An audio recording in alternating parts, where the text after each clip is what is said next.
ఓం నమో వెంకటేశాయ. ఇక్కడ మేమైతే కపిలతీర్థం దర్శించుకోవడానికి వచ్చాము.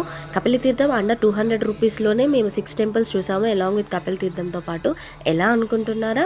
మేమైతే బస్ స్టాండ్ ఎదురుగా ఉన్న శ్రీనివాసం కాంప్లెక్స్‌లో దిగాము. అక్కడ మనకు ఆల్రెడీ ఏపీఎస్ఆర్టీసీ వాళ్ళు ఈ బస్‌నైతే కండక్ట్ చేస్తున్నారు. పర్ పర్సన్ వచ్చేసి 200 రూపీస్. వాళ్ళే 6 టెంపుల్స్ మనల్ని తీసుకెళ్తారు. అసలు కపిలతీర్థంలో దేవుడిని కపిలేశ్వర స్వామి అని ఎందుకు పిలుస్తారు ఎవరికైనా తెలుసా? ఇప్పుడు నేను మీకు చెప్తాను. ఈ క్షేత్రం శేషాద్రి కొండ దిగువన తిరుమలకు వెళ్లే దారిలో ఉంది.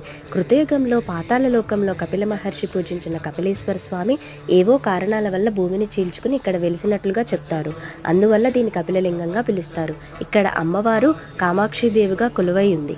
కొండల మీద 20 అడుగుల ఎత్తు నుంచి ఆలయ పుష్కరిణిలోకి దూకుతుంది ఆకాశగంగ. ఈ పుష్కరిణినే కపిలతీర్థం అంటారు. ఇలాంటి మరెన్నో ఇంట్రెస్టింగ్ వీడియోస్ కోసం please like, share and subscribe.